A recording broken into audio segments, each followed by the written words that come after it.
정치 한수 김태일 전 장한대 총장과 함께 국회 상황을 비롯한 정치 현안 살펴보겠습니다. 안녕하십니까? 네, 안녕하세요. 네.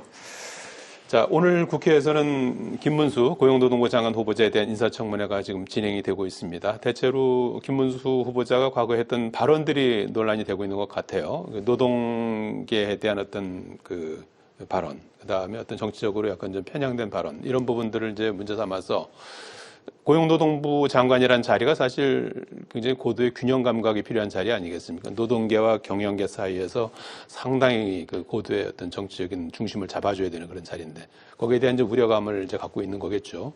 여기에 대해서 이제 여당은 삼선 의원도 했고 경기도지사 했고 직전에 경선노위 위원장 했던 그런 풍부한 경험을 들어서 문제가 없다, 이렇게 이제 그런 입장인 것 같은데요. 어떻게 보셨습니까? 글쎄요, 야당의 걱정이 좀 이유가 있는 것 같습니다. 이분이 뭐 좀 편향된 입장을 가지고 있기도 하고, 예. 또 자기 입장을 얘기하는데 아주 그 표현이 아주 격한 그런 습관이 있는 것 같습니다.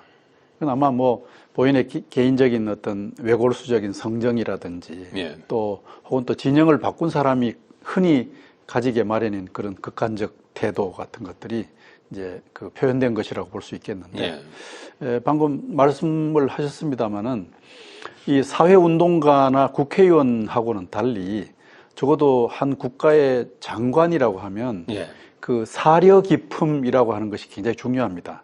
영어로는 이제 프루던스라고 말하는데, 어떤 문제에 대해서 굉장히 좀 신중하고 깊이 생각하는 이런 덕목이 공직자로서는 뭐 필수적으로 갖춰야 될 덕목이라고 볼 수 있는데, 뭐 그런 점에서 보면 그동안 이분이 했던 말, 또 행동과 태도, 입장, 이런 것들이 좀 걱정할 만한 대목이 있다고 봅니다. 그래서 아마 그것을 야당은 아마 그런 점을 좀 확인하고자 할 터이고, 그런 야당의 요구는 좀 이유가 있는 걸로 생각해서 본인이 아마 성실하게 대답을 해야 될 겁니다. 국회의원이나 사회운동가로서 가졌던 그 편향된 입장과는 달리 좀 사리 깊은 어떤 그 태도를 견지하겠다라든지, 또 과거에 아주 격하게 시민적 교양에도 미치지 못하는 뭐 그런 발언들, 이런 것들은 좀 사과도 필요하지 않겠나 싶어요. 본인의 태도가 중요하지 않겠나 싶습니다. 오전에 잠깐 뭐 보니까 뭐 이를테면 박근혜 전 대통령 탄핵은 역사적으로 재평가될 것이다, 뭐 이런 기존의 입장을 뭐 재확인하기도 하는 모습을 볼 수가 있었어요. 아마 이분 성품에 그냥 얘기를 쉽게 바꾸지 않을 것 같습니다. 그래서 아마 격돌이 예상된다고 볼 수 있겠죠. 좀 지켜봐야 되겠죠. 상당한 긴장감이 있더라고요. 노란봉투법도 대통령 거부권으로 다시 이제 국회로 돌아와 있는데, 여기에 대한 또 입장도 궁금하고요. 오후에 또 이어지니까 계속 좀 살펴보도록 하겠습니다. 지난주에 김건희 여사 명품백 의혹과 관련해서 검찰에서 무혐의 이제 종결 처리 계획을 이제 밝힌 바가 있고, 그와 관련해서 이제 검찰총장의 이제 최종적인 판단이 남았었는데, 이원석 검찰총장은 최종적으로 수사심의위원회에 회부했습니다. 그래서 외부 전문가들로 구성된 분들에게 한번 최종적인 판단을 들어보겠다. 물론 수사심의위원회의 어떤 결론이 무조건 뭐 따라야 되는 건 아니죠. 권고사항이죠. 그래서 이제 만약에 이제 거기서 어떤 결론이 나오느냐에 따라서 또 상당한 또 파장이 있을 것으로 예상이 되는데, 이 과정은 어떻게 보셨습니까? 수사심의를 뭐 여는 것은 뭐 그나마 괜찮다고 생각합니다. 안 하는 것보다는 낫다. 네, 그렇습니다. 그러나 이제 걱정이 있죠. 뭐냐 하면 우선 수사심의위원들을 이제 무작위로 뽑는데, 그 무작위로 뽑는 모집단의 구성이 어떻게 되는지 좀 궁금해요. 한 몇백 명이 있는 그 리스트 풀이 있는데, 거기서 무작위로 선택한다 하지만 그 몇백 명의 리스트 풀이 어떻게 작성되었는지 하는 점이 굉장히 중요합니다. 그런데 그런 점은 잘 좀 밝혀지지 않은 것 같습니다. 그 풀이 뭐 좀 편향되거나 문제가 있다면 무작위라고 하는 것이 별 의미가 없어지죠. 그다음에 또 하나는 수사심의가 검토를 잘 하겠지만, 일단 수사의 기록이 좀 저는 허술하고 부실한 점이 있다고 생각합니다. 그간에 그런 생각을 가지기에 그 충분한 어떤 사례들이 있는데, 첫째는 우선 그 수사 라인을 중간에 재구성하지 않았습니까? 그 다음에 검찰총장 패싱이라고 하는 논란도 있었고요.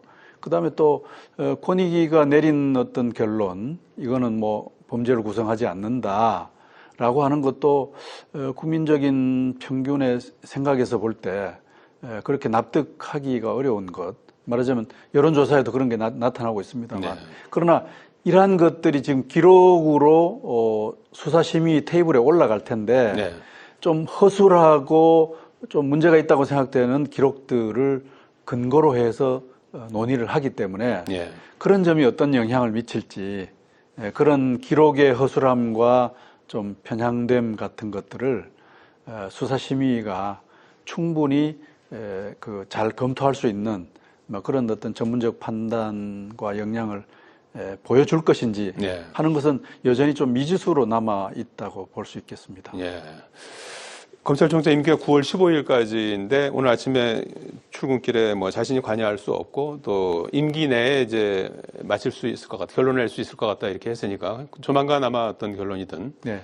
나오지 않을까 싶군요. 본인이 예. 관여할 수는 없지만 어쨌든 그간의 과정은 굉장히 허술하고 좀 문제가 있다는 것으로 사람들이 생각하기 좋합니다. 네. 그런 이제 우려 이런 것들을 이제 감안해서 결론을 한번 살펴보도록 하겠습니다.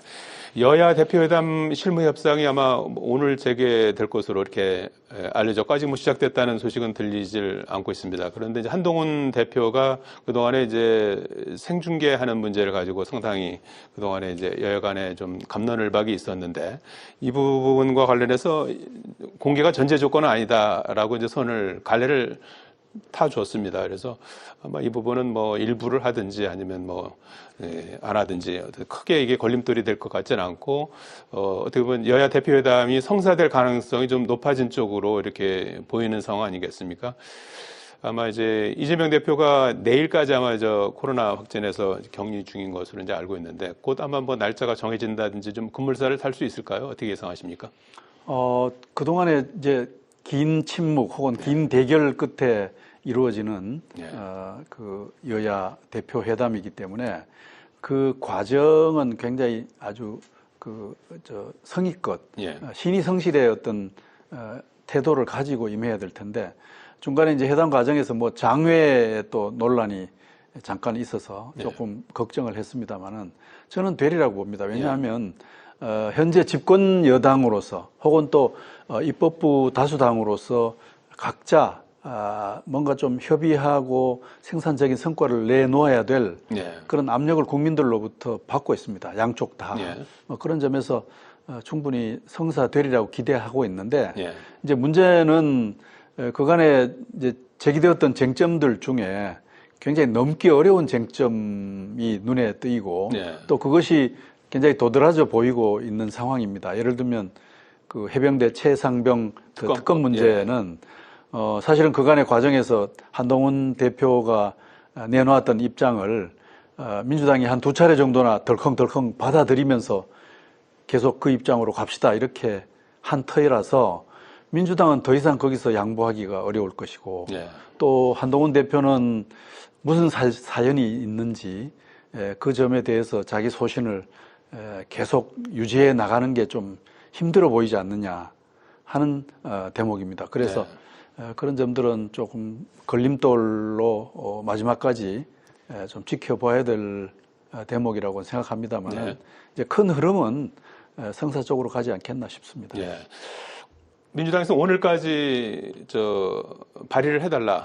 국민의힘에 이제 한동훈 표 특검법을 한번 발의를 해달라. 그래서 시한으로 정한 날짜 아니겠습니까? 이 문제가 그러면 대표회담 날짜를 정하고 의제를 정하는데 어떤 걸림돌이 될 수 있을까요? 아니면 이건 별개로 하고 우선 만나고 요건 이제 차후에 계속해서 논의하는 방식을 취할까요? 그런데 민주당으로 봐서는 그간에 한동훈 대표의 그 제의를 애초에 원한 제의를 받아들였고 그다음에 받아들인다고 하니까 또 한 대표가 조건을 2차례 정도 붙였지 않습니까? 뭐 그런 덜컹덜컹 그런 것까지도 받아들이는 이른바 양보의 이니셔티브를 보였는데 이제 와서 그것마저 또 무슨 조건을 달아서 유보시킨다고 하면 한동훈 대표의 태도에 대해서 굉장히 불신을 할 것입니다. 이제 그런 불신을 가지고 있는 한 대표가 성사되기는 좀 힘들지 않겠나 싶어서 저는 민주당 입장이 조금 강경해질 것이라고 봅니다. 예. 이제 공이 사실은 한동훈 대표에게로 넘어간 셈이죠. 몇 차례씩 민주당이 양보를 했는데 그것마저 또 다른 조건과 또 다른 제안으로 변형된 입장을 보인다면 민주당으로서는 그 한동훈 대표의 그 신뢰에 대해서 좀 의문을 가질 수밖에 없고 또 그 대표회담에 큰 걸림돌이 되지 않겠나 싶습니다.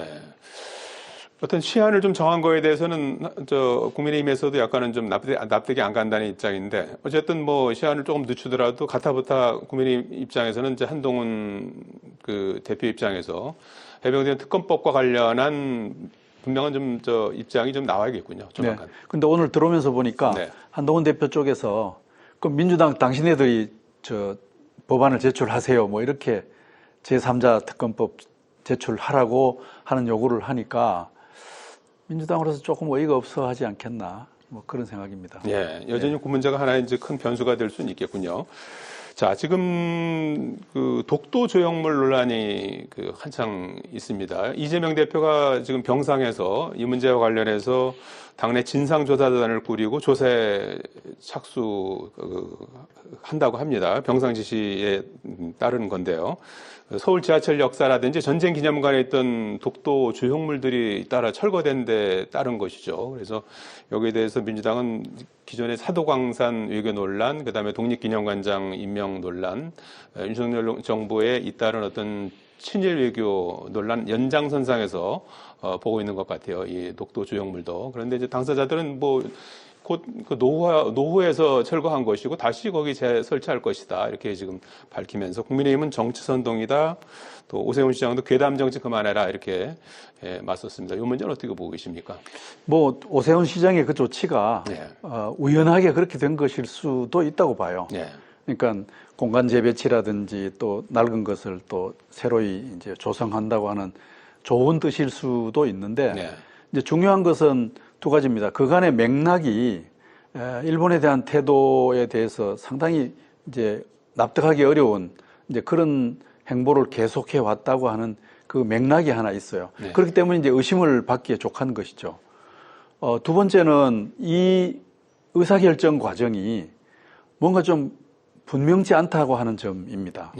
그래서 야당으로서는 의문을 제기하고 당신네들 무슨 다른 뜻이 있어서 그런 게 아니냐 이렇게 이제 얘기를 하고 있는데 여기에 대한 그 오세훈 시장 측이 잘 대응하는 것은 재빨리 신속하게 정확한 정보를 빨리 보여주는 것입니다. 왜 이런 의사결정 과정이 어떻게 됐고 그것이 기록에 있다면 이런 취지로 이런 계획에 따라서 내려진 조치였고 그것은 이미 발표한 바와 같이 그런 목적을 가지고 있었다. 이렇게 납득시켜주는 수밖에 없지. 뭐 당신네들이 또 정치적인 태도, 무슨 의도를 가지고 이렇게 공세를 하느냐 이렇게 받아치는 한 오세훈 시장 측이 점점 더 곤궁에 빠질 거라고 저는 생각합니다. 그래서 오 시장 측이 빨리 이 문제를 정보를 공개하고 경위를 밝힘으로써 문제를 해결해 나가야 되지 않느냐. 오히려 상대의 그 문제 제기를 정치적 의도가 있다고 하는 것으로 공방하는 한 오 시장 측이 점점 더 힘들어질 거라고 저는 봅니다. 서울시도 그렇고 이제 국방부 산하의 이제 전쟁 기념회 여기서도 좀 그 분명하게 그 경위를 갖다 좀 밝힐 필요가 있겠군요. 그것도 동시적으로 그렇게 이루어졌다는 것이 문제를 제기할 만한 일이 아닌가 싶어요. 알겠습니다. 자, 윤석열 대통령이 이번 주 국정 브리핑, 아마 두 번째 국정 브리핑이 될 것 같습니다. 지난번 1차 국정 브리핑 때는 그 대왕고래 프로젝트, 유전 개발 관련해서 이제 그 야심찬 개발을 이제 발표하지 않았습니까? 이번에는 이제 4대 개혁, 연금, 의료, 교육, 노동, 저출생 대응까지 해서 대국민 설명을 할 것이라고 하는데 어떻게 예상하십니까? 저도 좀 걱정입니다. 왜냐하면 지난번에 미처 준비되지 않은 그것을 터뜨렸지 않습니까? 근데 이번에 연금, 의료, 교육, 노동, 저출생 문제도 사실은 하나하나가 다 휘발성이 굉장히 높은 것인데요. 그러려면 이 문제는 대통령이 발표하기 전에 충분한 수기와 검토가 필요합니다. 근데 과연 그걸 했을까 하는 생각이 드는 거예요. 왜냐하면 서로 이해관계를 달리하는 그 행위자들 또 가치를 달리하는 여러 조직과 단체들이 이런 개별적 문제에 대해서 다 의사표현하고 그것을 수렴하고 다듬는 작업들이 반드시 있어야 네. 대통령이 발표할 만한 정책이 만들어진다고 보는 거죠. 이제 그런데 지금까지 그렇게 되지 않았거든요. 연금, 의료, 교육, 노동, 저출생 문제가 우리 사회에 공론화되었다고 하는 기억을 제가 할 수가 없습니다. 그렇다고 본다면 뭔가 설익은 정책이거나 아니면 대통령이 정말 하고 싶어하는 정책의 수준에서 그냥 그러니까 숙려되지 않은 수준에서 또 발표가 될 가능성도 많다. 그러려면 이 발표가 좋은 뜻에서 했지만 또 다른 논란의 시작이 되지 않겠나 하는 우려를 저는 할 수밖에 없습니다. 네. 그렇다면 왜 이 시점에서 이런 이제 발표를 갖다가 한다고 보십니까? 다음 주부터면은 이제 사실은 정기국회가 시작되지 않습니까? 국회에서요. 그런 부분들을 고려한 걸까요? 그렇죠. 그동안에 이제 여러 가지 시행착오들이 거듭되어 왔지 않습니까? 정부의 안팎에서 또 용산 안팎에서 되어온 여러 가지 많은 것들을 좀 이것으로 국면 전환을 하려고 하는 게 아닌가 싶고요. 그다음에 또 정기국회 시즌에 뭔가 좀 의지의 주도권을 이제 가지기 위해서라도 이런 발표는 필요한 일입니다. 왜냐하면 이것은 임기 시작할 때 약속했던 그 개혁 과제입니다. 국정개혁의 3대 과제, 4대 과제라고 했던 것인데 아직까지 그것을 내놓지 않는 것이 좀 이상한 일이죠. 그런데 과연 잘 다듬어져 내놓을 것이냐 하는 부분은 좀 지켜봐야 될 것 같습니다. 왜 이 시점에서 이런 걸 하는지 또 어떤 내용이 나올지 상당히 이제 주목이 되는 국정 브리핑 두 번째가 될 것 같습니다. 오늘 말씀 여기까지 듣겠습니다. 고맙습니다.